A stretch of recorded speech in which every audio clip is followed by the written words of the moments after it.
kamata. Fatulawat ko peke u fatapu ki he otua maf ala ko sisu klais la maria manio ni o tau kau fataha he hoa koe. Fatapu ke hau o Tonga. Whare o amo e ofo. Fatapu ke hau eiki. Fatapu mamahi ke tangata eiki pa stene o sias afitu.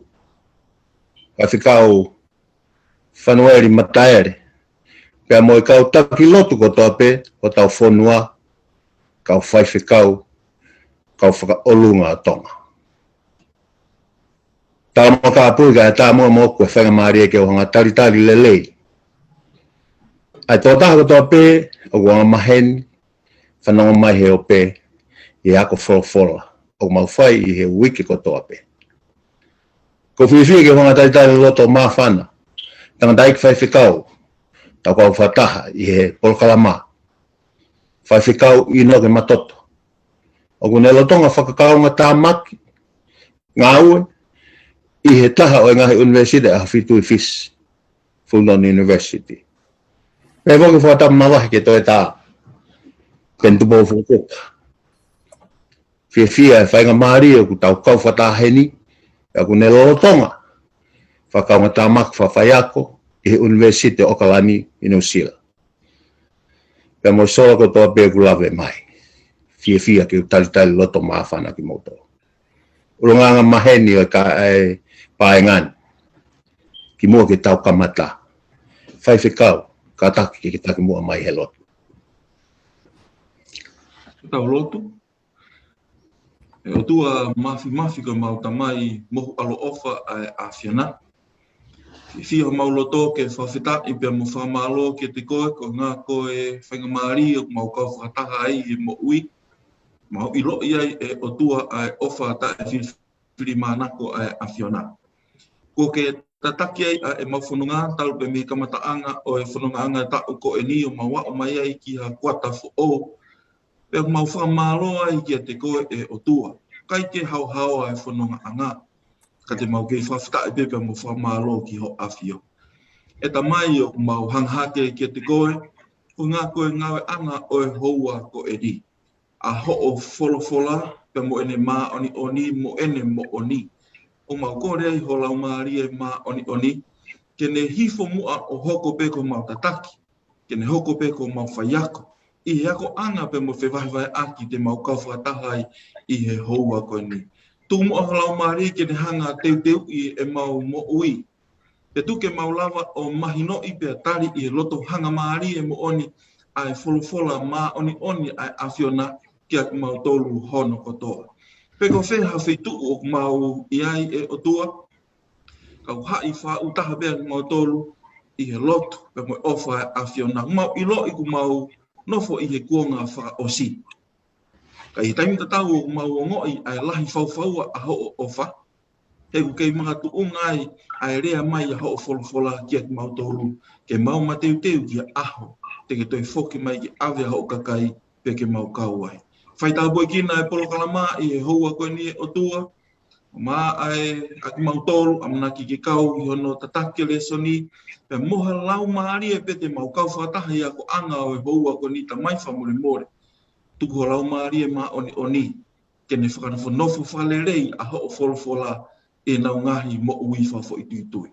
Toko ni mai pe ke tau kau whataha pe mo awhiona taki mua koe pe ke mau mui ate. Whamore e mau ngahi yanga hala hono toa pe. Ka tari a mau tolu pe mo lot mo hu o hake i houa koe ni i a kalaisko aloka ko mau wha mo ui. Amen. Amen. Whamalo atu. Nā ki whaiwhikau e. Lotu lelei.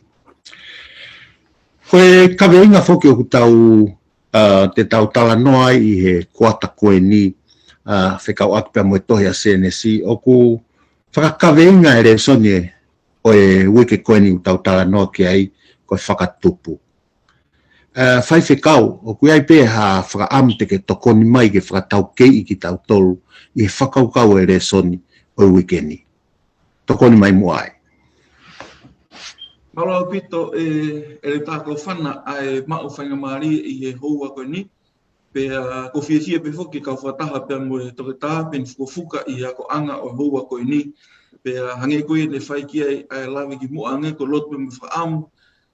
Hoko ai ako anga houa koe ni ko tāpuaki. Ka ki ngata pe tau tolo ka kiha lau maari e pe. Tene whanongoa ai ako anga o houa koe ni. Ka whuk mai mua ke whalawe ki he whakaukau o mai ki whaikia i talanoa i houa koe ni. Ko tau wao mai ni o ako ni i resoni kua tako ni ke tohi koe a senesi. Pea ko resoni hono ulu aki tau talanoa ai ki he kamata anga pe koe o tohi a senesi. Talanoa ai whikau aki pea mo e whakatupu. Resoni koe na tau toksitu o mea i resoni whakaufu ofa au pito e ako koe ke tohi koe a hepelu. Hanga tohi koe he pelu o mai ke tautolu kaunga kristiane ai reality pe koe mooni i mea koe ia o e whanonga ai mo ui whaka kristiane. Tai mahi ko be au ia o si ilo ia mea katoa pe. Toi hanga he pelu ia a ko i fo a ko i maalunga au ko tin tatau ko to pe tautolu na tau au sia aku ko he pelu. Ka tau wa mai koe ke talanu kon koe tohi kon koe a senesi. Ia mo e kamata anga. O ku kauani i he tohi na e mahu inga au pito ke whanau a Isleribia ko kau he pelu. Pero tui o tanu peke mahu inga maari ke tautolu hono kotoa he koe tohi eni o e kamata anga historia whanonga ai o tuapea mo ene kakai. Ikai ke ngata pe ai tau toi whatonga i toi koe senesi o ku kauani tohi o lahi hono ngawe aki i he fuakawa fo ou. Pea ka pau peke ke mahino maari ke tautolu ia ai kamata anga, ko mai hie a tautoi whinga i he toinga koe o e wholofola ke whai hono toe ako, moako, kau ko ke mahino maari ke tautolu ai foundation ni, koe whawa he ka peke mahino maari ke tautolu. O e peke mea ko whi lawe i mai i he lesson ko ni e Kaufana, uruaki ko e talanoa o e whakatupu. Uruaki ko e talanoa o e whakatupu. Matui au ia talo tupu hake i Tonga mo e tala noa i e tupu anga ko Tonga. Mau i fusfonua mo e ne mata u. Pako tui au mei ke tauhi e he fonua ko to bei e nau ngahi version bei anau tolu. Whika akipa mo e whakatupu. Ko e kehe anga whakatupu e wholofola.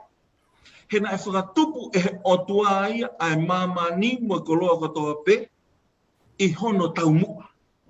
Na kai whatupu noa ia pe. Nei e tau mua maorunga ai otua. Na e makatuunga e ne whatupu koe ai mamani ka matanga. Ikai ke ngata pe ai. Whatupu ai otua ia. Na ne whatupu ia ai mamani mohono ngahi nau mei he hala ata. Ko tau tolu koe ni tau toklawa po whauha ki sea mei ha papa. Ma e papa mei fe, ma o me fu akau. Ma o me fefu a kau na e whai hono tō i whaitenga e a kau. Ko tala noa koe whakatupu ai o tua, na ane whakatupu e ia ai mamani mohono nau me he hala ata au bito peha mea. E mahino nge nga ako le whapalangi, created from nothing. Peko tala noa ia koe ki konga koku lawe i koe ni.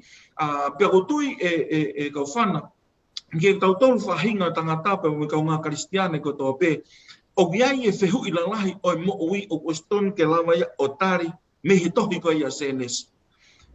Ko e ko hau me whe ia. Ko hea tau mua mo aunga mo mahu inga o e mo ui i he mamani ko e ni. Pe ko whanonga ko ni ko whanonga whakatau mua ki whe ia. E tari ko toa ia i e tohi ko ia a senes.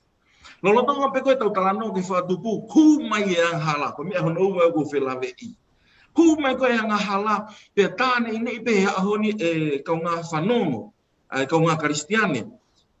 Ko hinga ia ko mate e whahinga tangata. Koe ang hala. Ko hinga ia hoko e ngahi whakatamaki whakae natula, hoko koe a tsunami, hoko e hawha mo ngahi mea koto pe, kai mea pango pe, o hange o tua ia ko tau whae tangata ho whanga whakatapu. He toi peke hoko haki mea si, ko he mafia na o tua. Ko he o tua ai. Kai tu mua ke ki whatonton, o talanoa mahino pe e wholofola ia se nesi, ko uhinga ko nunu awe anga hala, o ku hoko ko toa ai ngahi whakai tamaki, o tau whepaki whakaaho pe mo ia. Tu mua ano whasi i hoko pe ha mea, pe tala koe o tua ai, pure pe ai o tua.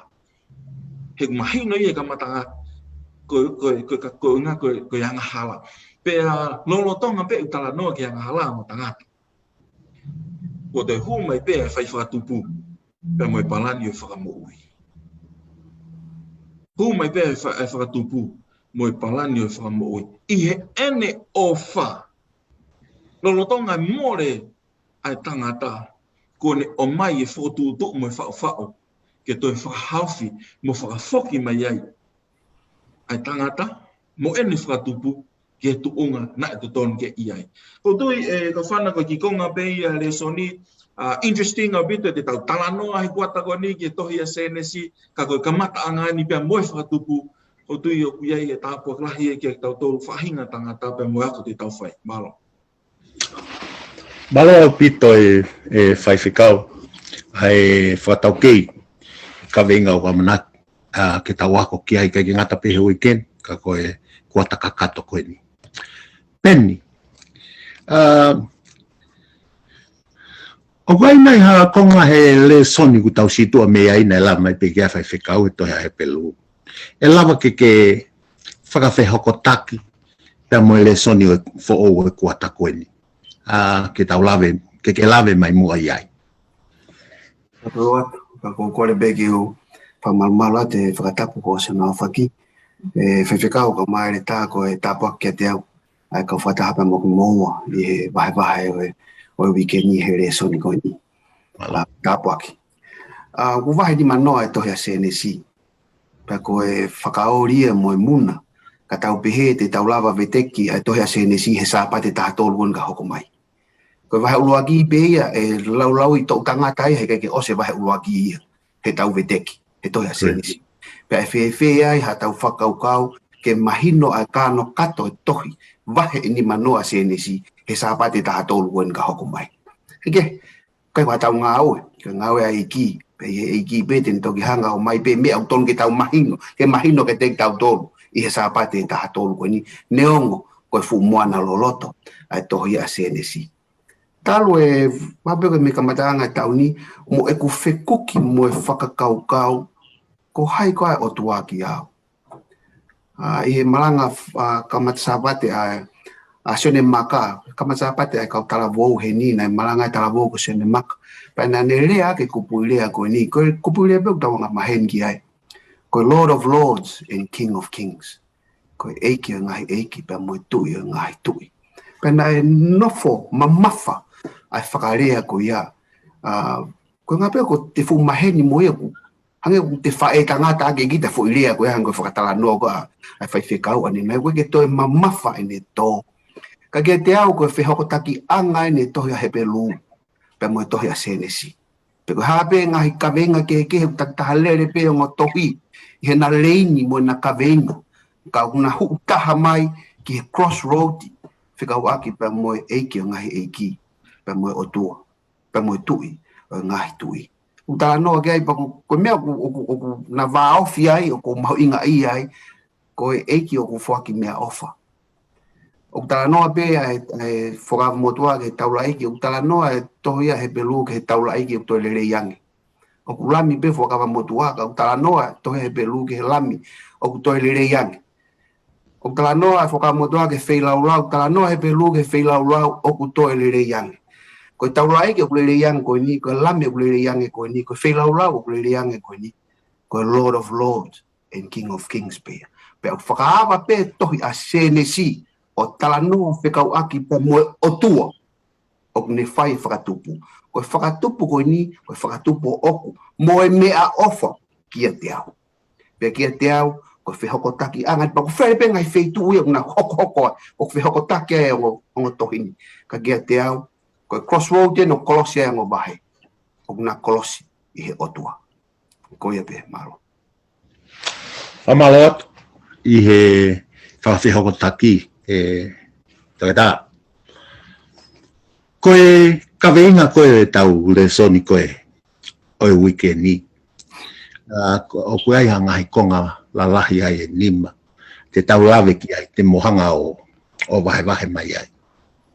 Ka ko mahu inga ia I he kaweinga e whakatupu ai otua. koe whakatupu,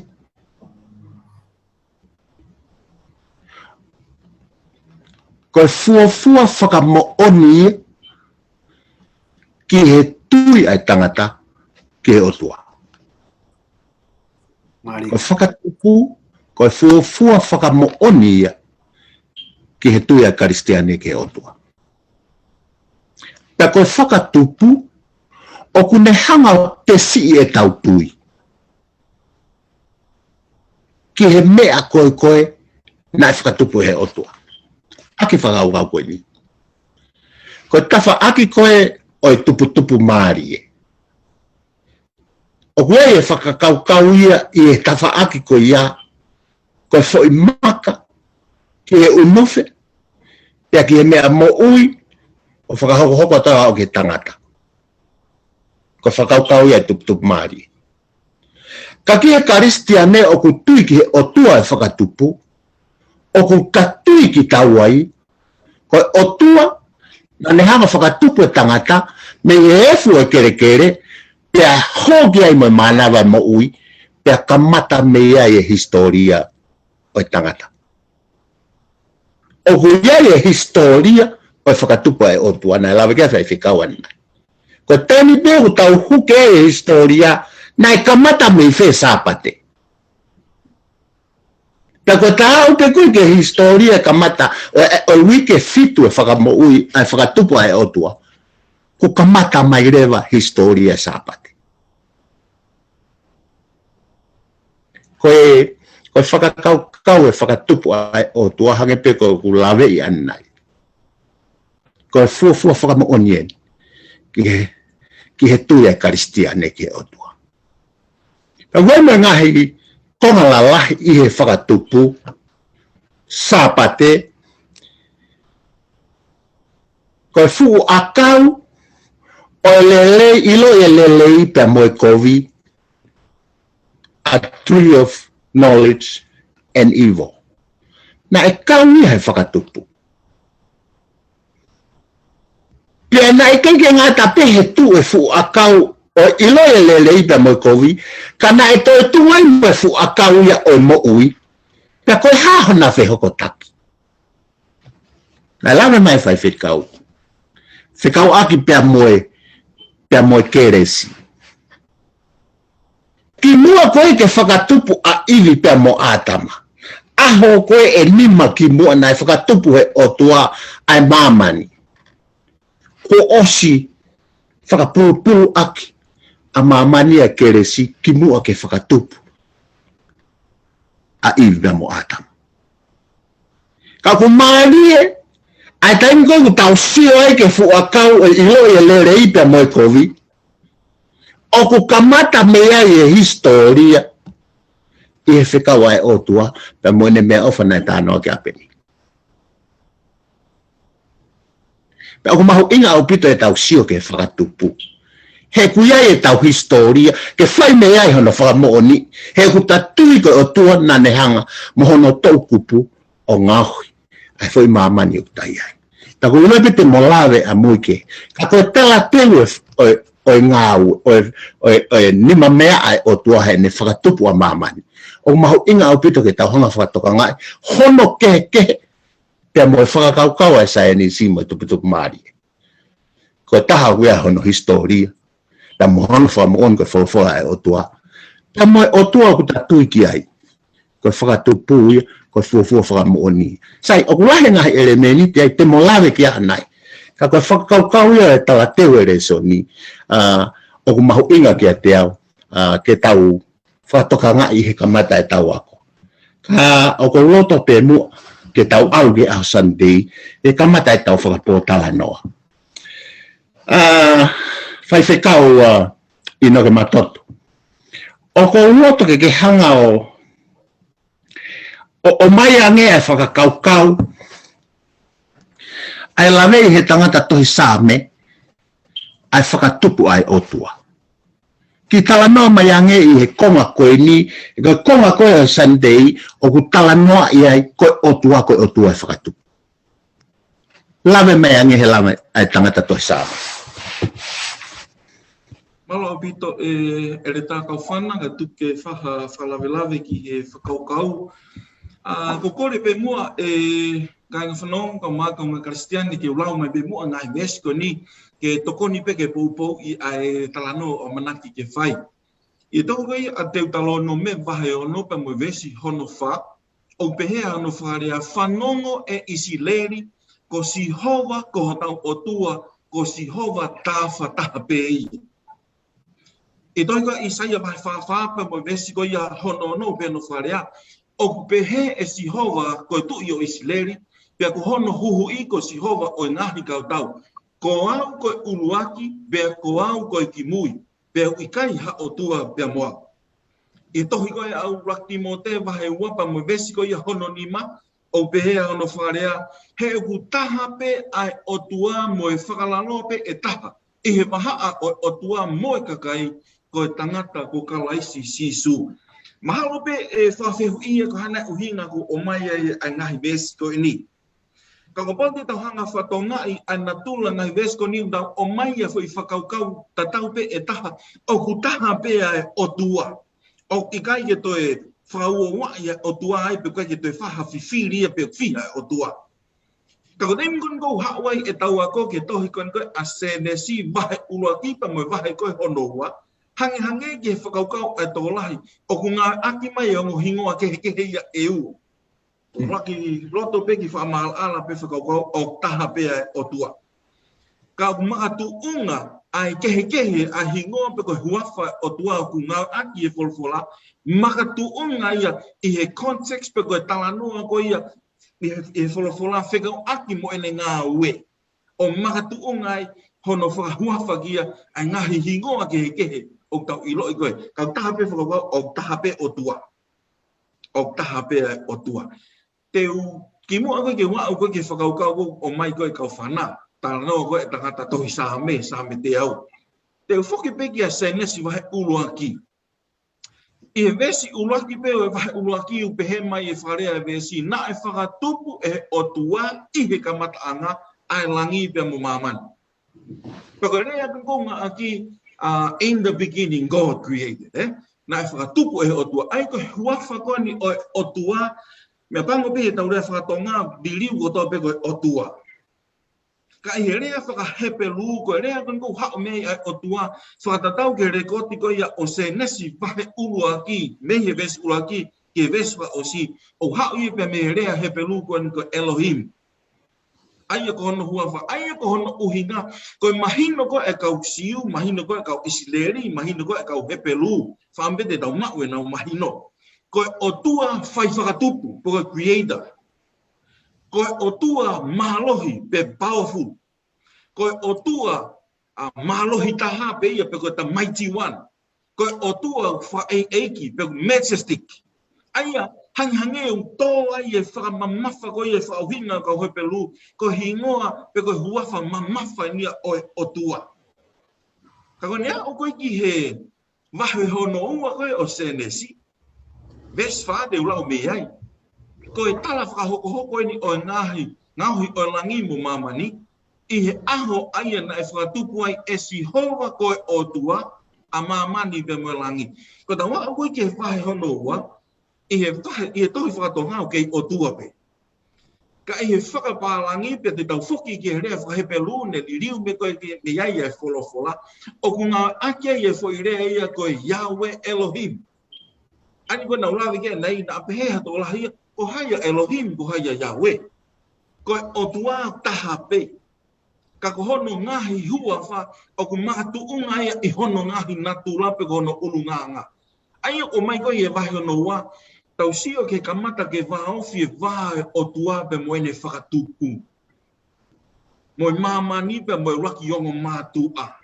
Aia ko uhinga ia ngā akei e he tangata tohi senesi.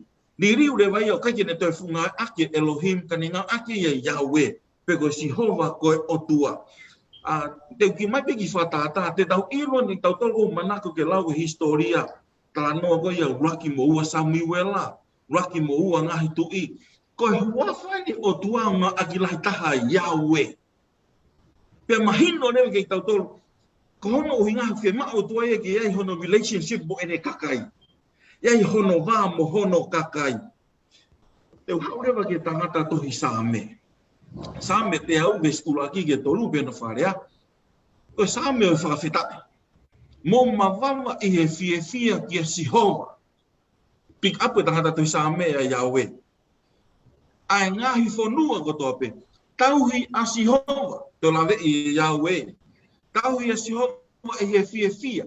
Hau mo hiwa ki hono au. Meso no tolu. Mo ilo ko Sihova ko ia pe ko otua. Yahweh Elohim. Ko ia pe nane ngahui a ki tau tolu. Kana ikai ke te tau ngahui a ki tau tolu. Ko hono kakai a ki tau tolu. Mo e whangasipi o ene ngowe. Tangata tohi sa amen. I loi e ia ai nā tula o tuau taranoa kia ia sa a senesi. I loi he tangata tohi sa me ia. Pea neongo piu he tō lahi nau whakaukau nau tui. Ngani na ko Mosese peni ne tohi e sa me te au kai ki tau whapapau I tau tolu peka pau ko ia. O make sense pe. Ka ko mea kon ko o mai o ku hanga he tangata tohi sa me ia. O la vei ai o tua ko Elohim. O tua ne whatupu e whai mamani ko o tua malo hi whauwhaua. Pea ne te la vei e ia, ai o tua kon kou tau tāno ke Yahweh Elohim ko o tua, au iai hono vāpe mo ene whakatupu. Kai te mamao be, kau iai ai whipiki taki ia te ia pe mo ene whakatupu. Pea kai mahino ia ko o ia te ia. Pea tāne ne ke ne pehe mai, mou mawawa I e fie ke Sihova. Ai ngahi whanua ko tope, tauhi kia te ia I e fie. Hao mo hiwa ki hono au. Kai mahino ia na ane mau e ia. Whekawaki pia mo o tua, whehui kei tau tolu, kau Kristiano. Ko hae mahino ta maa whekawaki mo hota o tua. Hei tā mai wholofola aia, o kai ke mama o ia me te tau tolu. Ko o tua aia ko ni, o ku neofi kei tau tolu. Kai ke ngata pe ne whakatupu ki tau tolu, ka ku ne whai whenga mai neongo e tā hala. Ke neofi ki te koe pia neofi ki te au. Ai ko tānoa ia koe tangata toi sa me e re tā Kaufana. Whika oki bea mo e whakatupu, mo e o tua koe whakatupu. Ne o mai ke toi ofi ngana, ngā taimi o tau sio, ia ata kehe o tua, I ka iau pito. Se nesi wahe ulaki, ne whamama wha ia I e powerful o tua. Se nesi wahe uape, kai o tua ia une fie ma, ke ne ofi kia te koe, ofi kia te au, I he momenit ko tope. Malo e tofa. Malo pito whai whikau. Hai whakamatala lelei o mahuinga.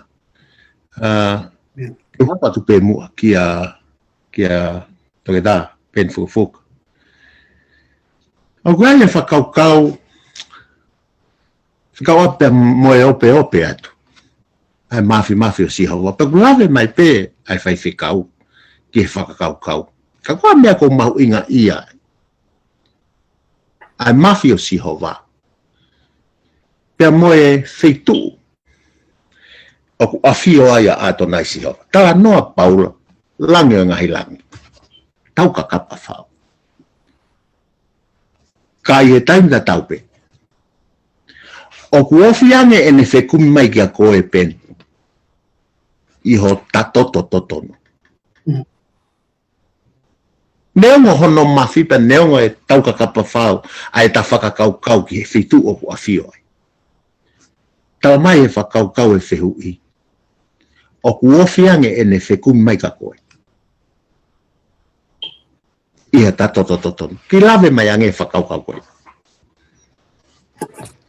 Malo pito e rita e whehui. Whamalo ke whai whekau. Kini ku fumahina pito e poini. Bako manawasi I ke shortcut e tari. Na he whakamatala. Ko e ka pau ia pia ngai whakamatala he ni ko whakamatala be tangata I whaiwhekau. O koe ko hingana tai mahino whakamatala tangata I whaiwhekau. Ko toka ngā koe ka au na shortcut I kau he. Sai ko tala no o se nesi uruaki ko tala no hange ko whakamatala whaiwhekau. Ko tala no o tua o whakalewerewa. O tā kātoa o ano whakawhahu. Ene tō o ngā whai. Pea whakamaina e to ia harea to mamawhange ai. Ke whakamatala ia ki ai mafi. O ku ihe sino koe ni. O tua koe ni. O ku whaumea ki pe ene rea. Pene whakahoko ake ai taimi, ake ai fiaf mo pong, here api. Koe o tua fe, koe mafi, koe ki konga si I pe koe mafi o tua koe ni. Ka I taim te tau pe, koe sene si ua kia. Ka I taim te tau pe, koe o tua o ku wofi, koe sene si uai. Koe o tua o ku wala mai, ake hono to ukupu. Koe o fien, o ku wala mai, whakafuo kita tangata. Pea manava mai kia kita. This is the personal touch of God. Pea kai ke ngata beai, te te hanga whau mai mo ki ngoue, maako. Ai gai me whanki ika, whanki man pun. Ai gai me mo ki matawai, mga wha matawai. It's a personal God with a personal touch and personal gift. Maako. Pako otua he, am hono mafi. Kako otua he, am mafea ngai, father and son. Vaufi au pito I he tuliko. Senesi uloakie, senesi uai. Koe whakakau o tau kakapa o tua mo neofi. Oku asilereia he ngahi lotu maari he tohidapu. He lotu a ana, he lotu a Hezekiah, he lotu a otua, lotu a eiki, he luke pe mo Matthew. Oku asi pe ai, asi whakatoloua, ai natula otua. Ai otua oku tapuha, oku ma oni, oku pure, hao niu, pero tonga ko hono whakamatala I koea, oku huhua te tau ki I kore. Whakamai ahone ha mau mea kai, he ko ha tau whae tangata. But that's how personal he is. Oku I he hono mawhai. But we can ask him personal things. Rai tai mo ko whakaukau bihe ai. O koe ke ulawa whakalaka he tohea sa me. Valu, ves tolu, pe moe ves wha. O kau ka whakaukau ki ho ngahi langi. Koe ngāue o lohi ni ma. Koe mahina moe ngahi fetu u. Aia nā ke whakatu u. Koe otua mawhien. Ves wha, ko ha a tangata. O ke toka ngai kia teia. Pe koe ha foha a tangata. O ke a ahi ai kia teia. Nē mo whakaukau e ke ves tolu me ngahi mea whakatu he mafi. O e pingo e ni. Pe whakaukau kia Peni, feti, puku, whaarea, popoto. Koe whehui o hauga te au. Ko hai au. Ke tokanga mai ke te au. And all I can say is that, Lord, I love you. Thank you very much. O ke hanga demonstrate ho mafi. At the same time, o ke personal I pe au. In every possible way, o ke hanga personal I au. Koia pe pao. Malo au pito. Peni. Tau fia ku ne ui ki tau tolko ne whangapere. Malo au pito e wahi. Ko kunga koe I he ahomoni te whaiwhikau Inoke. Tala no ki whakatupu. Ko ako tō pēnā hiri ai e whakatupu ai o tua. Nāne rea pe oku lelei. Aho uaki. O si e mahina mo laa mo ngahi whetu. Oku lelei. Wahi e whanua me he tahi. Ulo akau, whanua moa, whangaika, whangaman. Oku lelei. Lawe ange mua ki whakakaukau oku lelei. Ke tau inasia. Whaiwhikau. Malo pito reta asitu o fitu asitu o fitu ai ko lelei I wahe uraki a o mai goia over mai ki se nesi wahe ua ai go veso no fate o mai pe fatata pe afio o tua ki he mama ko lelei pe na wahe o tua ai mama me he po uri o be mo ki fatata go ni Kaufana o mato ke tau ke ilo pe ko ha ho no fi o manato ia he sio he taimi ko I tonga ke matu a he langa o Kaufana fuko tangata langa ko osi pe ko fa ia ko sio ko matu a ke nga we ko si fa ofa lele, ko lele. Ko foi whakawa e Peni. O te kai ke au hake ko ngake heke hei a koe whare. Pea toki au hake taha i pe hori sia, matapa, ai pia moe luwa. Tuu koe foi whare ai o ato. Whanongo ke matua. Whawhofa o bito ngā ue ko lerei. O te kai ke whare fu whare ia. Ko lerei kon koe ai o tua. O ku kehe au bito hono uhinga ia on. O kai uhinga lalahi ua ko whia o mai e hoa ko ni mak tau tō. Pa uhinga koe wholofola ai o tua ko lerei. Ua kipe ke tau mantui ko o tua. Koe o tua o ku of order. O ku ne pangani e mea kotoa. Peu koe o tua ai noa ia. Pero taimi koe na behe o tua ko lerei. Mahalo behe ni ihie pe te na whawhiu ia. No mahu inga hono tala noa i. Of course, ta lerei e whakatupa o toka kai hono uhinga. Pea kono ko o mai ko uhinga pe ua kono. Ko hono uhinga ulua ki he kuo kakato o whakatatau ki hono whina ngalo. Whakatatau ki hono whina ngalo mo purpose na makatu unga whakatatau ki hene palani. O kei whakatai miok tau whae ngā ue. O kei ki kakato. Kau hange ko na ulau ki nei, ka pau tau whawhawha ia pe tau tolu ia i whewhe ngā ue o tua whakatatau ki ene palani mo ene whotu kotoa pe. Ai koe urua ki ko hono ua. Koe behe ko ai o tua ko lerei, he kua kakato ai uhinga mo e purpose na e matu ungai ene ngahui e mea ko ia. Hange na ia ni ko ku sio beka ki motu i mea lere. Whawhawha ia e o whawhawha. Stata tuti ke kia pua uhila, maha. Ia iha konga koe e. Os whawhawha Peni sio ke whai whotunga pe mea lere.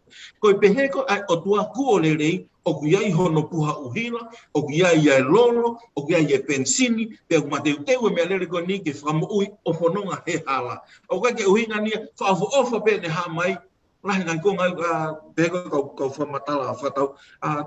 Koe mea lere pena ka rewa ke tuk whasio maha puha uhila. Ora ke tuk whasio maha fo i mama. Koe pehe wholofola o tua kua lerei. He kua wau o whatatau ki ene tau mua mo hono whina ngalo. Kia te koe, bea moa.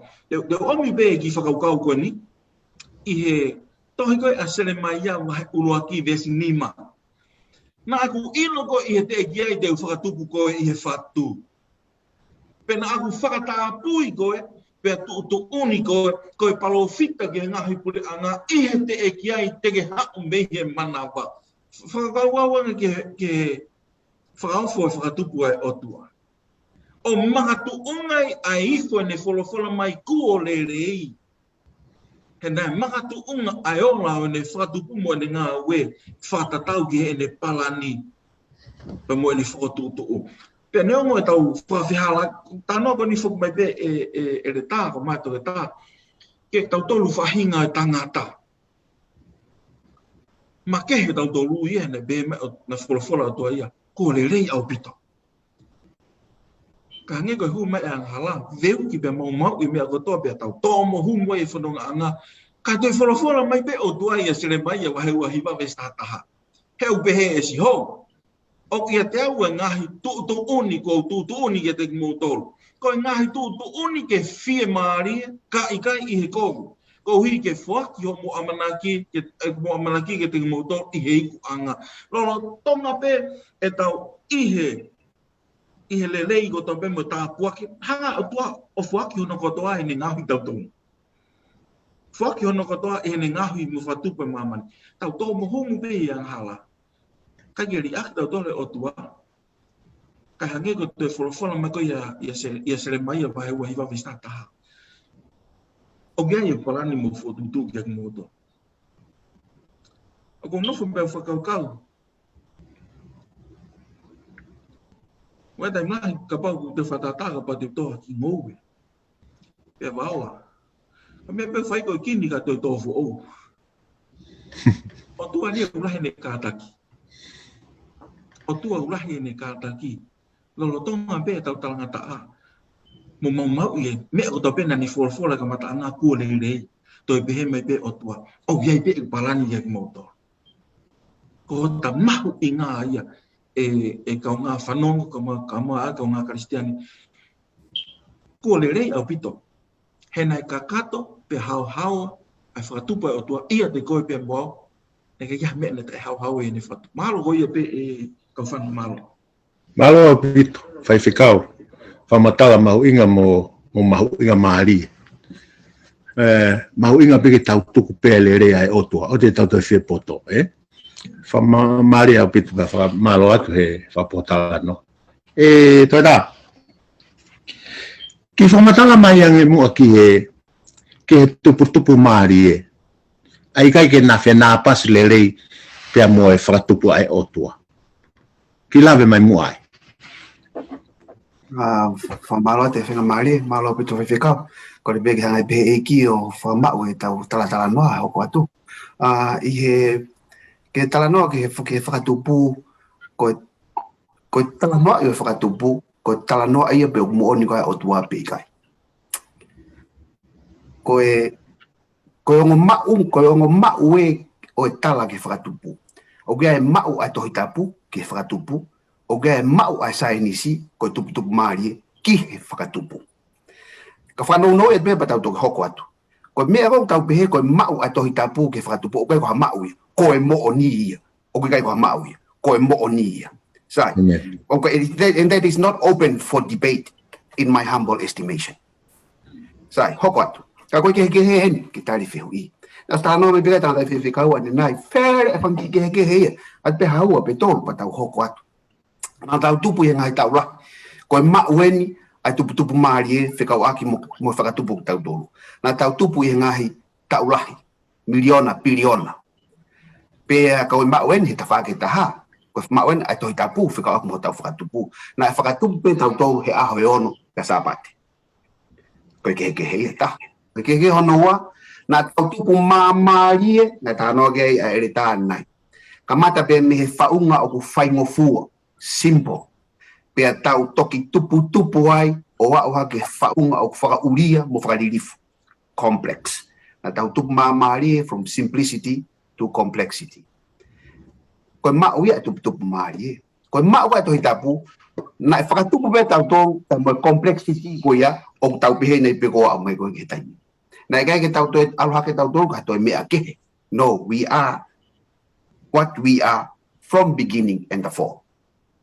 Whakao se mea ki mea beta. Koe ngahi ririu whekau aki mo tupu maari e. Koe mauen koe tupu maari e. Was by accident. Ki ririu ko accidenti pe ne hoko. Ai koe tuat ai sino koe ni he matasio ata o sa nisi. Koe fo I accidenti mo on pe au ia.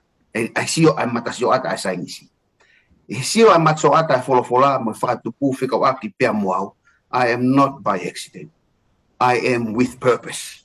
Nā taka noa ki ai, ai tangata eiki, whai whekau ane nai. Sai, ki mea whii pe patau tuku hoko atu. Oku whakatu tāmaki ia, I hani ihi te nau whakaukau, ko ngā ku tono no e sai nisi. I he whakaukau e tupu maari e patau whakahalaki ai kātoa e sai nisi.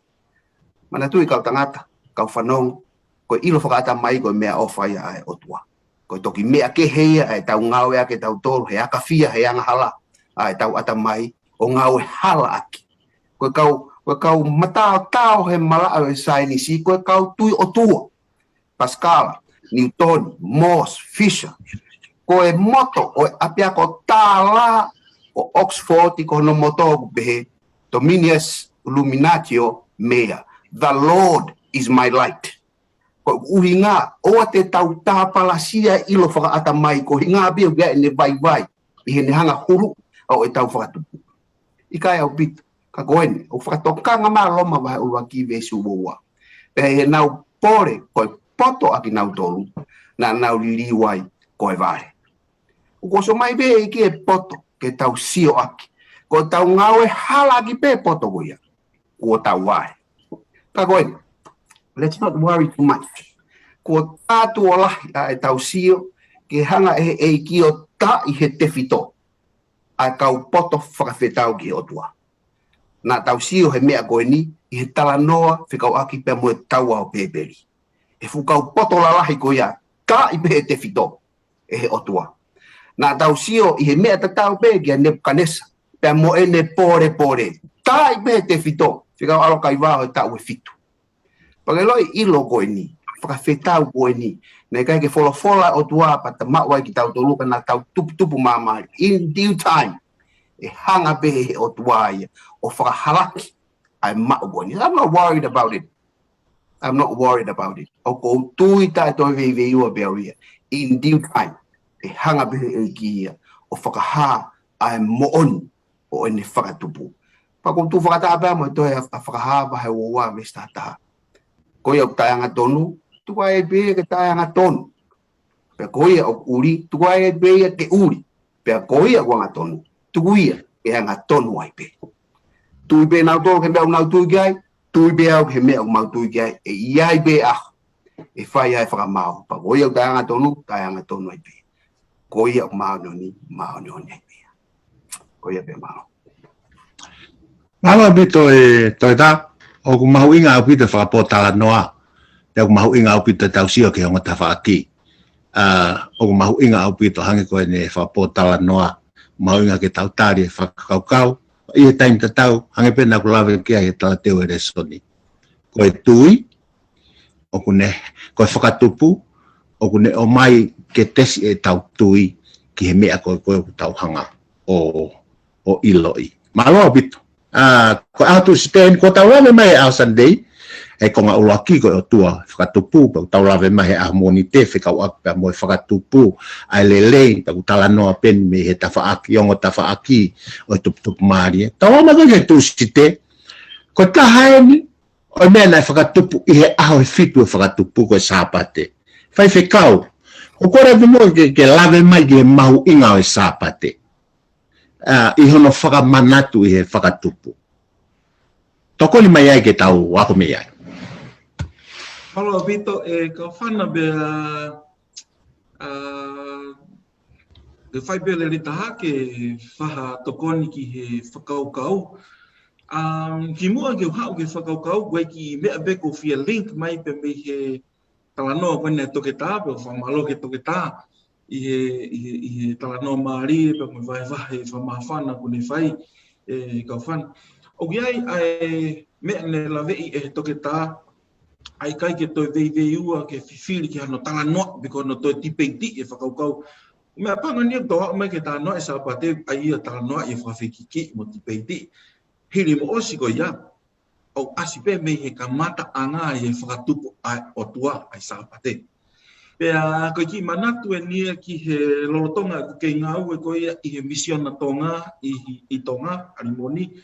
Ngau whatahai pia mo e whine eiki ai toke tā pia mo biula.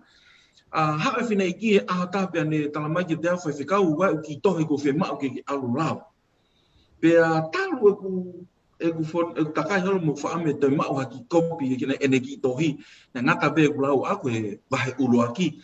Ka koe ki tohi kono taitolope kono kawinga pe ko thrift.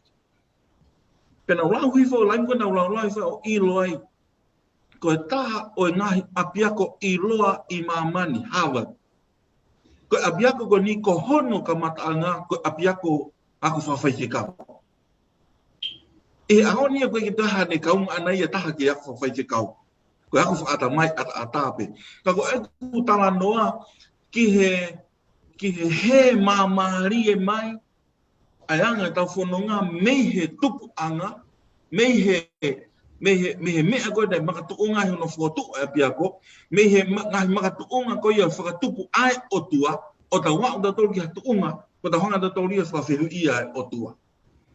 Ko nea me koe ki resoni ko ni senesi wahai ua vesi ua ke tolu pena wharea, pe I hono fitu o aho, kua whaka osi e o tua a ene ngā we, aia na ane whai, pena tutuku ia I hono fitu o aho, mehi ene ngā ue koto pe aia na ane whai, vesi tolu. Pena ane tāpua ki e o tua ahono fitu e aho, mo ne whakatāpu ia, ko hiko ia na tutuku ai mehi ene ngā ue kotoa pe. Aia na e whakatupu mo ngāhui e o tua. Me alala ye e tolu o tala noa ki ai folofolana e fai he o tua I ako sapate. Olu aki na ane tapua ki, na ane whakatapui, me na ane maroroi me he ngā ue. Whehu I tō lahi, e whai whikau ka hahano kovi, kau ka tau hi ha aho pe I a wike ke mā on. Ko ahe, te rawa bi e koe, ka koe pala pare mai. Na e kai ke tapua ki e o tua iha toi aho ke he I a wike. Ko e tapua ki ia, na I he aho ia hono fitu. Ko e tāpua ki pia mo whakatapui pia mo ene mālolo na I he aho ia hono fitu oi wike. Mea pango pe tau o mai tau ngahi aho ke heke, ke tau tau hia. Hoko atu koe ia exotosi wahe ua noa pa mo vesi balu ke tātaha whikahongo fulu. Manatu ke aho sāpate. Pe tau tala no I beni e tau tolu taimulahi kau aho fitu. Ai kehia tu pe ai foi whikau ia ko e ni. O kamata pe hono tohi be whakarea mai, remember the Sabbath. Manatu ki aho sāpate. He ku awhio I pehe o tua ia, aki tau tolu ko hinga koe na tula yang hala, ko loto ngalo e tō lahi. Wao pe iau, kai ke loto ngalo iau, I lo I pe ia, mahalo pe wheware loi. He ilo, kai ki hanga I loi ko haa whaingarea, ki tau ake. Kai whakarea mai I tohi exotosi, manatu ki aho sāpate, tau hia ke mā on. Aho e ono ke whai ao ngā ue. O staimpe ke ose ngā ue he aho e ono honi. Whai ai ho ngā ue ko tope. Ka ko hono fitu e aho koe sāpate I a Sihova ko o tua. Oua na ke whai ai hanga ue taha a koe pe ko o fua, pe ko o whewhine, pe ko tamayo eki, pe ko kaunanga, pe ko whakamanu, pe ko muri o ngofo I ho loto a. He nai ngauhi e Sihova I he aho e ono a langi mo I whonua, mo tahi, mo ngahi mea koto a peo I ai, pia ne mālolo I hono fitu o e aho. Ko ia nā ne tāpua ki e Sihova e sāpate, o ne whakatāpu ia. Te o mai pe whakaukau kua ni e re tā I he whiawhin. A sāpate, whakawa whuou, aho I na ifo taha e whai whamo uia siso. Aho I na ifo taha I e ne tokoni. Kai ke, te o mai e o mea mahu inga e ua ko ini. Uru aki, aho sāpate, aho whangatuku ai e ngā ue ko tō peo e whakatupu e eki. Pea ne whakatapui, tāpua ki, mo ne mālolo, pea ne pehema I a exotosi e ka inga, manatui. Manatui aia ko whai e o tua mui ki ai. O gea e mea ko mahu inga ia heni. Te taimi kou tawa o mai ki whakawa e whaou. Lincoln koi ki whakamo ui. Mahalo pe tala no mai a Peni a nai. O ku hange o ku mahu inga maari ki a te au. A aho na ne whai ai ho tau huhu I. Na ne peki ai. Koe aho no fitu e o wike. Aho hono fitu o kune ihe funga kolosi. O kune ihe whaitoka. Kene huhu I ai a tau tolu me tau talanga tau. Pea kono whaka o si pe e re tā. Ke manatu I e tau tolu ko tō peko ni kau ngā Kristiane. Peko whē funga waka tau kau kei neonga tau tipeiti mo tau tala noa I e sāpate. Koe mea ke tau manatu I koe sāpate na I he ka mataanga whatupu. Peo tala noa ke tohe whaha koe sāpate te tau tau hi pe I he wani fo ou. Pea ka maureo te tau hi he wani fo ou. Ko hamea ka tau whakaukau pe te tau tari te whahari riu ki ai. Koe sāpate ta tau pe he whakatupu ka mataanga. O tau hi mai koni tau hi kau palofita, tau hi ka apostolo, o mai tau tau re ahoni. O tala noa ke tohe whakaha, I he wani fo ou. Te tau kei tau hi pe e sāpate. O kai ke whiriuriwa ia e o tua. O tu mao pe o tua hi ane a whi ahoni, pe ta tau ko ta ngata. Pe ta nei pene pe mai, ka inga, o manatu I e sāpate. O tau mao ha o tua hu ofa. O ku ofa, he kune rea mai whafonga wholofola. Mo manatu I e sāpate. Manatu I e sāpate. Manatu I au mo I whakatupu. Manatu I au mo I kutoi huhu I bea moto. Maho I pe whairesa. Maho o pito. Ai whamamafa. Mahino o pito whakapotala noa whaiwhikau whamalo atu. Peni. Ko hili ange pe koe ai hua anga halage e mamani utai ai. Ko tānaki mai ai mo uita e ngā tāi salvation. Ke ta whakawhea ngai ke sāpate. Hai mai ange whakakaukau. Malo pito e re tā e whihui, whamalo tu whikau, e kini mai e tari o ku whihui.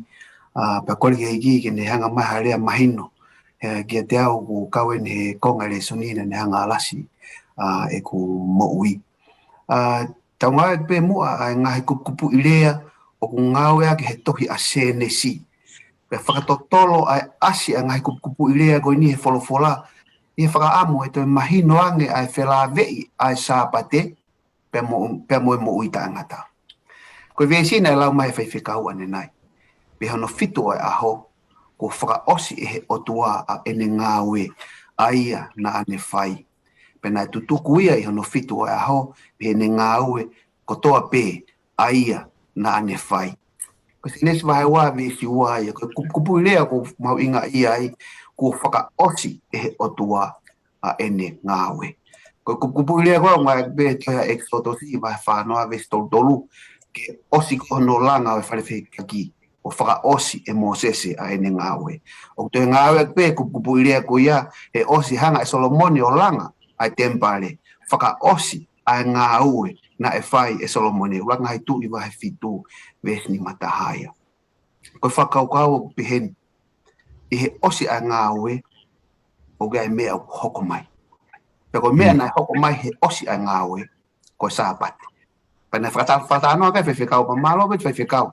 Ko sāpati ko niu whakatahai mo e tāpuaki, o whakatapui, pia mo e malolo. Ko maari e tānoa whewhekau, whekawaki, pia mo e hange ko e flavor ia e otua, e whai whakamoi he sāpati. Wake tau iloi pe ko whai whakamoi e whiha e otua na e whai he sāpati, ka ko e fitube na e rekoti. 7 miracles whai whakamoi e otua e sāpati. Ko e fitu e kōrerei i whakatupu. Malolo ho tau eiki he ahono fitu. Whai whakamoi e eiki he ahono fitu tala tu o fitu. I he tohi i he wha i gospel. O ki ai pe connection ka he kai ke tau alu ki he tawhaaki ko ia. Ka koe, e taimai kai mo tau whahao e ki he sāpate. O tau whahao ki he sāpate mo e whakaukau ko sāpate ko e nauna. Ko e sāpate ko e hingoa ia o e aho hono fitu. Ka kia te au, ka koe tā noa pere soni, ko sāpate ko e veape. I he aho hono fitu, i he moui fo'ou, i he api ko ia, e whai ai hono sāpate i o. E tāpua ki i au, e whakatapu i au, e whakamālolo i au. I will be given sweet rest. Pea koe ngahi whakamoui ai eiki, tu o fitu na e asi, i he ngahi tala noa e sione, matiu make luke sione, whewhine na e mofi. Ko au e whakahawhi au me he mofi whakalau maari. Ko tangata na e mate hono nima. Ko au e whakahawhi au me he mate whakalau maari. Ko e kui e whakaaki au me he kukui whakalau maari. Pa ko e haka atoa pe toenga e whai mana e otua. E aho hono fitu. He osi ai ngāwe. I he whanua fo au goia. E hoko katoa mai kia te au. Pea kia te au. Ko hoko ia ai sāpate, pea mo e whai whakamoui ai eiki. I he hiriangi e tau ngāwe o kuwhai. I he whanonga anga goen pea mei taimi ki i tāniti. E hoko mai ono sāpate o ki tau toa. Ko ia pea malo. Malo atu i tā.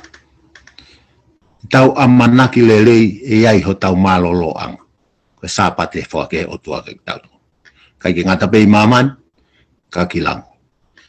Malo pito e wahe o ngotangata, e whakamawhan. Hapule lulu, whakamo, koe whakatupu ai otua ke whaahinga e tangata. Whai whikau, tala noa mai ange ke whakatupu e otua ai whaahinga e tangata. Whamaro, whamai tupe mua ke hoko te e tala noa, e re tā, whamai tu ke tā. Kukore pe mua ke ulau whamoimore pe he nari to'o e taimi e kulau e vesika ko mahu inga ia pe ke ulau mai ngai vesi mai tau tolu. Ia se nesi wahe uruaki pa mo vesiko ia hono ua ono ke wahiwa pe na e folofola o tua ke tau ngauhi ai tangata I ho tau tatau. Mo tau wanga ko ngore alalahi ne ua ngā aki ko ni. Tau ngauhi ai tangata I ho tau tatau mo tau wanga. Our image and our likeness. Ho kata we si peke nau pure ki hika o tahi mo manpuna ata mo whamanu mo mahamani ko tope mo mea totoro ko tope o ku ngaue I he kerekere. Ko ia na ngahui ai tangata o tua I hono tatau. Na ne ngahui ai tatau o tua na ne ngahui ai naua ko tangata mo fefine. Pena tāpua ki a ki naua o tua pea folofola o tua ki ti naua whanawhanau mo whakatokolahi mo whakakakaya mamani. Pea pure ki hei ka tahi whakamanpuna a tā mo mea mo oi ko ta beu ngaue funga o mamani. Pena folofola ai o tua wakai kua ufuaki ki te moua ai a kau iki ko tope o biai hauno tenga ai o ki funga whanua ko tope mo a kau ko tope o fua aia o iai hauno tenga ko ia te mokai. Pa me wahe hono ua verse fitu, pena ngauhi si hoa o tua e tangata me he fua kele kele, pena ne mana ma ki hono awa I hua mana wa mo ui, pena hoko ai tangata ko e lau maari e mo ui. E Kaufana uma e to ta, paupe e mahino maari e ki e taua a hota ngauhi, te tahonga ia, pea whakaapa I maupe, ai whai whakatupu. Whakatupu e otua ai tangata I hono tatau. Te mapango pe, hangai pe kulawe koe kia nei, toi kau Peni e ka veinga o whaatipeiti, pe whakikihi I he taimla. Kai ki ulawe ki ai, ka rongo mea lalahi e ua, pe whakamau opo pe ke te au, I honau tatau. Ko tui koe mea ia koe tahau ngahi tānaki ane nai ko ngā ki mua rea sonifika o koe ia pe moe otua moe ne whakatupu Elohim. Koe ni asikon koe mahalo pe ugaha ni I he tau kāinga tonga te nau whawhihu ia whana no uhinga koe ke pehei e otua teo ngāhui e tangata I hoku tatau. Kai pehe tau ngāhui e tangata I ho tau tatau. Ai e ke mahino ki tau tōlu huafa kon nau tāno ura kei Elohimi o tatau e whaiku ko ni I hepelu, whaiku ko ni koe ngā aki harea ku whaiku im, mo tau ngā ako ne whapalangi ka whaiku es. Ko ne asipe es I mui ai e rea whapalangi ni I tau mahino ki tau tōlu o ku uhinga whakatokolahi pe plural. Pe I rea whakahepelu o pehe pe ahono natula kana ulawe ane nai more ke mama o ke talanoa I o pehe o kurahi o tua he taha. Kako uhinga lewa ni ko o mai e whakaukau o e tolu tahai o tua. O e tolu tahai o tua. Pe neo mo hono talanoa I e tokolahi a kalaisi, pe koe haa, pe kau ki whi ia. Lolotonga pe koe no tipeiti o kalaisi, ho mai a sione mahe ulaki o ne talamai, na e ihe ka mataanga ai folofola. Na e ihe o tua ai folofola. Pe koe whakatupu mo mea koto pe, na e makatuunga I ihe folofola. Pea ko folofola ko kalaisi na e hoko ia ka kano kai ke. Te hao ke whamamafa koe o konga koe ni. Hono whakatupu e o tua a koe pe moa koe tangata I hono tatau mo hono ulunganga koe whehui. Ko ulunganga hai o tahanga whakaho ata atu I e ta mo'ui. Kai o te tāno lahi au ia kus mahino ki taua. Ai anga whakatupu koe ne o tuatau. Koe mea ko whihanga au ia o whakamanatu mo whawhihu ia tau tolu. I he ta whanonga mo e ta mo ui whaka aho. O ainei mo ta whakakaukau koe I misi ki taua o hai. O ainei mo ta manatu I he ta tō onga whai, I he eta rea, I he ta tō onga mo ui. Ai unganga koe ia nei ngahui taua ki ai. Koe tāno koe ki he kapau Peni ko ki whatata, pe kapau ko te rui atu he hala. Pea te hanghake ki ha whuniu, o ku tau mai ha whukau hopa I ai. Ko tui pe ton meke te oho ware. Pea kapau pe wata haia koe ke oho ware ia, tau maharu wai me ia whihalaki. Ko hinga o talanoa koe ni, talanoa koe e tohi koe karetia ke fua koe lau maari e koe ngai fua e koe te tonu ke hāmai koe pe te koe pe mo tangata mo whewhine karistian. Ahoni, Ko hinga ko ngau nga halapa mo tu nga wiai ho tau mamani. O asi mai e ngai fua ia ko fua to ton ki asi mai mai tau. O ko ye o vare ta haia. Ko rea ki e tangata pe ko fefine harea tau ai mo hinga ki. Ko tai ko ta sio ia fua kau o asi mai ha fua ke. O to ton ki e ho ha mo disia mo mana wa he mo fifine e tau ha hinga asi mai fua ke ia akau ke. Kako asime ko e fua kon ko ke tutong asime ko me tau fainga na ta ko ke ho vane ta haia ya ahon. To o hinga ia fe ui ko ma kristiani. O ai mo da mana tui i ta fononga ta kai holo i ta fononga fa kristiani a ko to pe. Ko ta tau ngai o hai nai ngahu ia taua. Ko ulunganga nai o hai nai ngahu ia taua. Te tala ki tala no pe ko ni malo pe guringia. Ye ngai tana ki ko o mai e to ta ki mua tangata i loa Francais ko ni Sean Paul Star Drake ko ma ono faria tangata Francais i loa kon ko dai mo kon e te mate tangata ko ni ne tokoto mo henga mamai ke dai tangata Francais filosofa i loa pe na va ofi pe ne mo pe ki ai ko dai mo kon mo i tangata ko ni Sean Paul va vi pe ne mate na ne piki ake ke nima palo o filosofa ko ni pe ne talano pe ne talangi ki ai. Ako mo ia ia ku kehe. Ka ko mo tangata ni na ilo ke o. Ako mo ia e ku kehe me apango pe ko ka ke mo ui aki. Ai unganga totono na totono ke mo ui aki. Ako mo ia o ka ke tupu ia me tupu mahariena talano ko ke to ke ta ana nai. Ko mo ia me apango pe ko no e ku mo ui ka ko mo ia by chance no ko mo ia ko ia na expected be ia na o si te i be ia pe ko ia fanga tu ko o ene mo ui mo ene rea ko na ane fai ko e ku mo i hono faka ma opo ko toa eni ko ni mania o fai faka tupu ko create pena to tonu ke mo uia o fatatau ke imisina ne ngahi au giai pe mo ununganga o ona pe ko hinga ia ne na ipe mo ne rea tupu na fai ka ma kristiane ka ma fononga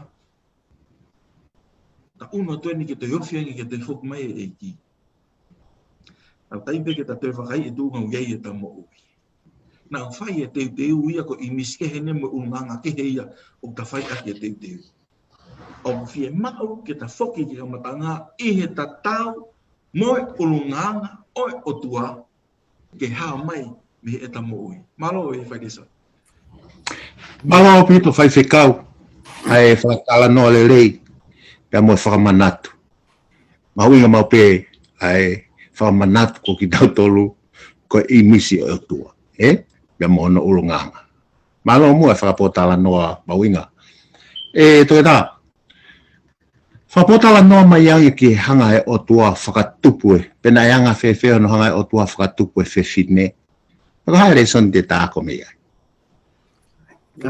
Malo abito ai fiu e rita paka tali o no abito te ulawa pe ai tali pe me senes vaheua me suata mo wo patoki si ai paka haere son te tau wako mea ka ko tali en pena tuku e Jehova ko o tua ai mohe mau ki a atama pena ane mohe pena ane to hono hui waka e taha pena to e whakama opo a hono kakano vesi woa pe ko hui waka ai na e to e Jehova ko o tua me he tangata na ane ngauhi mi ai ai whewhine pe o mia ki he tangata ko e whaunga ai na e whai ai a hono whau o e whewhine a hono whakatupu o e whewhine sai kugai pe ngai whetu keke te tau lava alu gai pe mo e o hinga whau ko ia, to me hui waka ko hame o ke te toa hui ke, hame na ke whoki ai ke kere o kamata fo o mea no whau, pe to e mana, where e ngai mea ke he te tau lawa alu ai, ka te tau whamahalo ka toa me ke tari ai. Ko mea ko mahu inga ia taha ai, pe ko re soni te ulawa mau mi ai, konga whaka osi vesi woa, pe o mi ia ki he tangata. O tala noa pe wahe uruagi me wahe ua ke ngahi mea ofa ki he tangata. Because omi goeni ki he tangata is just one of those gifts. In fact, of the 3 gifts given, ke te au kauen he mea ofa lereita. na e waki e he otua ki a tama ko e tangata. Hange pe ko e whehu i ko nei whai he tangata i ki whai whekau ane nai. O ku wanga whewhe tau whakawhotunga i mise e otua. Te whai pe whehu i tatau. O ku wanga whewhe e tau whakawhea ngai ki he mea ofa ko e whewhine ki a tek tau tolu ko e tangata. You know, you don't have to be a husband. O koe ke whia mao e ke te huse pāniti. O ke tauhi whewhe, o ke whakatala noa, whakamata pūre, o ku ke lea lerei ki haa whawhine, o ku ke taha ngai whae ko kāreti mawhi. Tala noa kāreti whikau ake mo tangata eiki koen ko tūtom na kao. Ko tala noa kāreti pe mo ene manu meri ia. O kai ke hare ai e ha pe me tūtom na kao e off kala. Ko whiria pe ngā ke kāreti e off kala. Pe e hua mai ke ngāri fotu ta e whakaapapa ia a ho e ki whawhine. Sai, hange pe ko whihui nei whai tangata i whewhekau, ko whihui tatau pe ko whahoko. Ki au pe mo tau tolu kātou pe a kau whanongo. O tau whakawhea ngai whewhe ki he mea ofa koini na e o mai e he otua ki he tangata a e whewhine. Koe tari koea, koe tari whakawhoi tui pe, ke tau tata. Alo opit, ai whapotala noa le lei, au inga opit pe ku maapo opo pe ko ngā ia. Tau alu ke tau konga whakaosi. Koe konga koe ni, o ku tala mai he konga koe ni, koe ngawha o e tangata. Ko tau ngawha. Pea ko loto pe e whai whekau ke tala noa mai mua, whekau akta mo ngahi mea ofa. Nai hanga e o toa whaki ke whahinga e tangata, pea moho tau whatongia ki he o toa. Ki lawe mai mua ai. Alo e re tā, ko piki hene me awhalalahi e tōru. E re soni. Neo ngō kulahi pe ngahi me ofa e o tua kai e kamata anga tau tano ki whatupu. Te o mai e unua ki wahe ua se ne sipa mo vesi ko ia hono walu ai o peno wharea. Pena e tō ai ngōwe e sihova ko o tua ki he potu hake o i teni. Pena e tuku ki ai tangata aia na ane ngauhi. Aia koe urua ki eni koe ngōwe pe ngōwe ko ia i teni. Hiriange ne whatupe ne tuku i ki ai, pia koe whatongia ko ia o tangata ke ne tauhi. Te hokatu ki konga hono wa, i he vesi ko ia hongo furuma ono wahe ono wa i te. Pena e whekau e sihova koe o tua ki he tangata o pehe. E ngō fua ho o mō kai mehe a kau ko tōpe o ngōwe aia ko mea awhan hono wa, koe na mea kai, peko na mea toko ni. A mehe o tua. Tau tolu ko toa ko ni, tau monu ia ko tōpe, mahino kai tau tolu hono tauhi tau tolu e o tua. Pea ko mea awhan koe hono tolu, ne lawe kiai e talanoa koe ia e toke tā, vesi hono ua. Pea koe hui waka aia na e to'o e sihova koe o tua mehe tangata, na ane ngauhi mei e whewhine, pea ne omi ia ki he tangata. Koe mea ofani hono tolu pe koe koloa mahu inga ni meslawe kia toke tā, kia te ia koe koloa mahu inga pea kou akui, tui whapapau, tui tatau pe mo ia, koe mo oni abito atari koe ni. Te omi ni ki talanoa koe ni. Ki talanoa mo tua Peni mahalo tau, osi whanongo ko tō pe ki ai, ka whanongo ko ngā kristiane. Whiko anki pe mo tangata koe ia, tangata sevaniti de oange e hono ene master peko ne eiki ai whatongia ke ne ranga hawhare pe mo ona. Peko taimi koe ne ranga i koe e tangata koe ni e whare nā ne whai hono le rei taha i ene whawhotunga pe mo ne whahoko whatongia ma ene eiki e taimi nā ne ranga i e whare ko eni. Peko taimi koe ne kakato i e ngā we. Pe ne omi ai ki o ave ki hene eiki. Pe whareange ne eiki, koe whare peo o.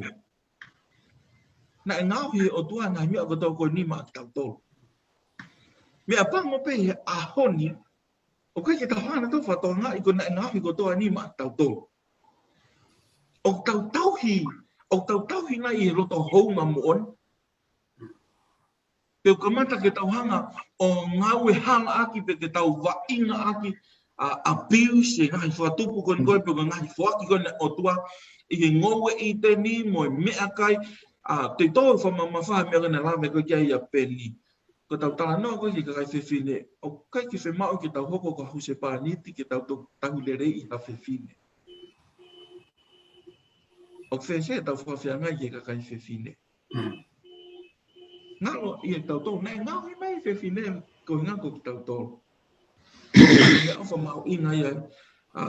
Kai kia I ahoni mahalo pe ko ngako mamani ko ka pui yang hala. O hoko ngahi palopare pake ke. Te lau I fo pepo heni. Vesi ua tolu. Wahe ua sene si pena I pehe atama. Koe hui eni hoku ngahi hui. Moe kakano hoku kakano. E ui a koe whewhine. Koe uhina e to'o ia mehe tangata. O ia e tukuangai e tangata a ene tamai mo ene whae. Kai pikitai ki hono unoho. Pea tena kakano taha pe. Pena ana whakatou te refua, whamwhatapu, ai tangata mo na unoho, pena I kai tena mā. Teu hao ki e konga koe nina, to koni peke tau tolu, kau mai kai na whanongo e tāpe mo toke tā. O gei e mea ralahi e tolu heni o kai laiti mai heni. I tala noa kon koe a tama. Ula ki peu pehe mai a tama koe hui, hoku ngahi hui mo kakano, hoku ngahi kakano. Ko ia e tukuangai e he tamai e tangata e ne tamai pe mo ne whae o ikai koe whewhine ia o whai a tukuangai koe tangata o ne tukuangai e ne tamai pe mo ne whae. Ua ki ai kai pikitai ki hono unoho. Ua ki ai kai pikitai ki hono unoho. Pea tolu ki ai pea tena toki kakanota. Principles. Ka tau alu koe e whanonga koe aho ni tau ki alfa holomui, Ko whanga pe whatapu koe mamani tau iai o tuaki mai e kakanotaha. Kakanotaha e whewhine mo tangata. Pea toki whai e pikitai. Pea toki whai e tukuange. Koe hoko e whunga e otua. Pea tāne nei pe ke tala noa ki ai tohi koe asione wahe tā whawe storu he tala ofa koe toa ona mamahi o mauloto o mautui ke o toa tui whoki e te au I whare uta mai wia ngai no whanga ulahi kane kai pehe o tala ki te motolu ko alu ke te teu hapotu mo o motolu pia ka pau teu alu o te teu hapotu mo motolu te hau o ma o motolu ko hika potu te iai te mo iai fu ko tala noa koe na sisu I he context o mari whakahepe lu he koe whauma koe mari whakahepe lu e tukuange e he tangata a ene o matu o ta tuange tangata fine kan alu fai e teu pe tene fo me porque no fo ko a fine mo ne una loto atu mo ne teu atu pe ne ngo pe fuolo alu ai tangata ka ai to e foki mai ai na matu unga ko re ko si su ko ni ne ngo pe ai tikai ke tau ilo tai mi mo aho ka ko pau ke ne to e foki mai ka foki mai au ke tau tala noa ko tau tanoa ki fe fine ke ngai fuaki ofa koe o tua. O whewhe nei e tau tau. Peta nei tala no pere son dia koe whaka oskoa. Na tau tau no i he pelu brother di la. Ke tau tau hi. Ai ofa whakatoko ua. Ofa whakakainga. Ofa whakatua whawhine. Ki o tau kau ngā whanonga. Mahal ko ia pe e whaile soni ke konga pe ko mai. Me he ngahi mea ofa na e fuaki e o tua mai ongo matua. Ka whewhe nei e tau tau hi mea wha. Ngaro i tau toruia. Nasi ngā hui pe maa koe pia mua. Katahanga ngahi ko vi he tai mlahi. O haka tu unga kai aonga. Kana ngā hui pe ko ngā ko koe mua ko ne ofa I ke tau. Malo e Kaufana. Alo pito e whaiwhekau. Pea oku maa po opolele I pe whakakau. Hono talangoa ai ngafa.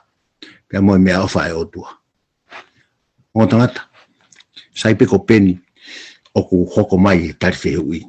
Ka kou tau pe whalongolong, ka kou lotu pe keu ki ila vea pe mu. Ka tu pe keu ki lere tapai laini atu e whaiwhekau. Kai toki hu mai toke tāhu tu a whamau po opo mai. Ka taha ngai mea ofa. Na hanga he o tua o whuaki I he ene whakatupu. Ka fu o akau o ilo e lelei pe moi COVID. Ko taha e tuku aki e se tane ai otua, ko otua o whakatikitako. Me hanga e otua whakotu e fu akau I he lotonga we. Pea ne whoaki ange ki he tangata ai mea ofa. Ko mea ofa ia ko ia hangena ku lawe kia he talateu. Na e kimua ke whau e tangata ia. Pea mo e whewhine I e aho e fitu e whakatupu. Na e osi ai e keresi. Ko e hae whepikitaki ai fu akau e mo ui I he lotonga ue. Ko mea ofa eni a Sihova ki e whahinga e tangata. O ku tipeiti lahi e whakaukau ia. Ko tō angaini o iwi, ko fu akau, ko neaga ke fua e akau. O mai he whakakaukau e mea ofa, ko tahane mea ofa e otua, na ne whoaki ki he tangata, ko tauata ina whiri. Tala e se tane ko otua, whakatikitako. Kai hanga e otua whakaha I e ene tuku, ai fu akau I he lotonga ue, ene ofa. O I kai ke ne hanga o ange ai mea ofa koe ni ko mea ofa ke whaia ko uinga ko ke rifia. Te ke tau mea ai ngō ue mo whetu ke au ke ai ko uinga o tapu e moe. O kune o atu pe ia ka koe ai tau ataina o whiri ke whiria. Pea mei he fu akau o kutala no e tau restonia da toi mua. E vai tolu vestanima. Ai tangi mui ai otua ke whakafoki. Ai whahinga tangata ke mea ofa na ne whuaki I fu akau. Pea mahu inga au pito e tau lawe I fu akau I lotonga ue ai mea ofa he historia ia. Ko ka mata anga ene o anga hawa. Ko historia ene. In the beginning. Na hawa. Fail. A impa mo atama. Ko uinga uikai ko otuaka ko tau ataina e na whiri. A code of love. Pea mo mea ofa mahu inga. Ka tak bele le tapai laine, ka koe ki uwha mau ki lawe atu. Peni. Pahofa. O kuke usia koe tapu ake ai o tua he hawa whanonga o ke whanonga. Na lolotonga e tau tala noa ke he ngafa. O e whahinga e tangata. How you respond. Anga whewheho respond I e tapu aki whawhea ngai ke o tua whakatupu. Ki lawe mai muai. No pito e tā whakalanga tala noa. Ko e tala noa whekawaki pe mo e ngahi tāpuaki ko au sia ko e tala noa koe ki whaloto au ki kau e tala noa ko ia. Uragi be ko e siokita. Ki whakaukau ko mea ofa o tua ke te au ko au be mo e o tua. Ki mea be a maua. He gave it to me. I keep it. It's between him and me. I look at it that way. I mea ofa o tua ke ku moui. Pe ko hono wā pe whai pa te whamatala ai ngahi tāpaka e ki o ku whai maaku. Pe a tohala ai ko e ulu maalunga pe mo fie whakahaha. Ka ko rāpeo sio ke takihala e ki. Pe ko rāpeo sio ke ngahi mea na aku pehe I he kuhiri ko e whakamamahi. Ta koe ko tāpuaki pe. Ngahi mea pe na te pehe he kuhiri ko e tāpuaki. Ta koe ko takihala pe. Tio ki he motuhia e whainga ko I ngā ko e maroro ai tō whiwhine. Pa te pehe mani mea whakamamahi moan. He taimini I he sio ki mui ko e tāpuaki. Whakafou mai au he korispiula, he takihala he iki. Kau hono whakafoua he iki he korispiula, he ngahi tisaini maolunga pida he iki ke teo. Kau e tolu na he korispiula ai, kai ke te ia hangawe si I ke teo. E ke te hangawe lahi ke teo, si I e ngawe kotoa be o mai ke teo. Koe whahinga ngawe ko, te whai he korispiula. Porque lope te toi mau ia hawheitu ui whei. Ngā ue bebe me hawha eo noe bongbongi, ta taha be ke toka hawha taha wā. Every day tuku kehe pe, ai tutuku, ai ako. Whakafou au I he pate taulanga, whakafou au panke pure, whakafou au ki Australia, hawai ki Papua New Guinea, hawai ki Fish, hawai ki New Zealand ko ni. o ko lava pe o sio ke takihala ai otua o senesi wahaiua. Personal touch ai takihala ai eiki ke umoi. Sai ko hare ba whakawhia ngai ai. Ku mawhana mau be i rea a mifposeti ke te vita. Paka whakarea u pehe sa ua Samuela ba hiwa beswalu. Kana ni puno hifoia ne pehe. Ko haho tamai o eiki ke sio ki hakuri mate o hange ko au. Ko ku sio ke taki hala eiki ke mo'i. Ko ku hau whangatu uen. Ko hai au kuri mate. Pekai ke hanga he tui o tauhi whakakuri mate iau. Ko tala no mifposeti u whakaosia ki upehe. Ko ia na nofoia mifposeti ki seu sarema. Na ane kai mawai pe he te pile o tui. Ko tala no mifposeti. Ko tala no pe ke te autota. Te ulotola he pe ki upehe atu. Ko tala no ia ke te autoru katoa. A tāpaka e ki, mai mea ofa e ki, maki tau tolu. Pao mai ke taimini, o hoko atu ki he kahau, o a o tuai pe ai ke apiko ia, te tau kaipe, pe me he te pile, ai tui. Whafoka te taimini. Pai maa paresoni. Malo pito e te rā. Mauinga pito e whapotala noa. Au tawa o mai ke he whamaapo opo e tau reso ni. Ko ke whamapotala noa ke le rei hono tataki ko he eiki. Warat ke whapotala noa mo tangata. Ere tāpeo mau siasi. Ko e whapotala noa. Ka pau e te liliu, ka pau e te mato e whuki he kamata anga mo ui. Ke mato e kamata mai. Pe mai ere tā whana. No difference. Ai au o kune whama opo e whakaukau ke whakapotala no ai. Kai ke ngata pe i he e te fia ka aku te sio ki mui pa te rea aki. Ka pau te utoi kamata fo. Hei kai ke toi liliu, he ko uilo i e au sia, ai hala whanonga o whai e whanonga. Whai whekau, tua te minit koe nika koe ke whama opo, ai whakapotala no au tau whai. Kataku mua. Halo, apito Kaufana, kama toke taha i whepotano aki, mo whewawai aki, whamawhana i houa ko ni, kau o mai bimo ki tāno ko ni ke whamaapo ke le soni. Ki tāno ko ni tangata iloa Thomas Edison, ne? Na ne fuafua ngahui ai light bulb, ai uhila. Paka tāno ko tangata ko ni, hiriange e nau aho mo po uri e no whinga i uraki fo i mama ko i mama ni o lava hono ngau hi. Pero se kau koe ke o hake koe ki o lunga ke loki o lunga ke whai e hono te si i. O tala mai tala noa na e humu ai tala vau koe na ne to o hake ai uraki fo i mama o ne to o mawhahi e ki fo i mama koe ni. Nau whisio sio whaki.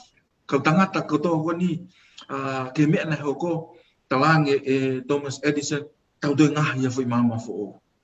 Nau doi no fo hifo o whenga i ho nau le leitaha ke ngahi ha fo i mama, ko whi mama in hono ua. Peko o hukare anga ko ia, o kau tangata, kau sae nisi, ka kai poto i loa na nau i aho ko ni pe mo Thomas Edison. Hiriange ko no ngahi. Te ta foki pe Thomas Edison o ange ke talavu tatau pe. Paka lotonga koe nau whikihi aki. O pehange kau tangata, koe haa uhinga o ke toi awe peke tō tangata. Ka tarika Thomas Edison, aveange peki ai. Aveange peki ai hono whainga maari. Paka taimi koe nei, o hake whi mama te si i. Na e uro ruaki fo i mama koe ni. Ain koe kamata me me ai, hono ngahi koe mama uila. Invention koe o light bulb. Kaufana ka mato i tako, o mai pe ki tā noa ku whakaukau pe, o kei pe ne link ke mea tala noa ki ato ke tā, o mea ku ke vahe e Kaufana, pe mo tau reso ni. Ngāwi e o tua aia, ai fwoi maumani o hawa. Mea ko tau pe. mau ia yang hala. Kaki te ngahi fo au. Toi o mai behe o tua hota whainga maari. Ke ta tauhi le rei a ene whakatupu. Amen. Kakai monu ia tau he monu ia ngai whau. Tala no koe kia Kaufana. Ai kere si moe o wha. Nā ihe ka mata angahe nei maha tu ungai ene ngahu ia whi mamani koni. Ko tui pe koe tāpua ken ke tau tō hono kotoa. Pero lotu be mo me whaka ka wakore soni, ka ngā Kristiani, ka mai ka inga whanong, mo tolu tau ka whataha i he ope, ko nau tolu toki lava mamatai, ai wahi ake hoa ko ni iha taimi. Lotu be me whaamanga i ki o whai tau buikina mo tolu hono kotoa. O ana apuri e ngahi ngā ue whai he e ki he tau mo ui. Ka tuke hoko ta tāpua ki, ka tāpua ki ke ni ke. Maho ia pe Kaufana, malo pito. Whamalo atu o whoha ai wahe meri tau kaka inasi ai he whiafkoe. Tuwe mu ke whaosia ke tau a koha lotu, a ko whawhi moa ke mo punau, ka au taki mo atu. Eglelei, whamalo koe tataki ko ke whai he whapotala noa he ako wholofola ai whiafkoe. Tupe mua ke whatou katea e tāna kipe mo e tutu i he le soni me koe ako wholofola mau whai. Tā waki ki mau tolu i he hoa koe ni. Whafoke langi a Fiona. Ia kalaisko alo ko mo whamui. Amen. Amen. Amen.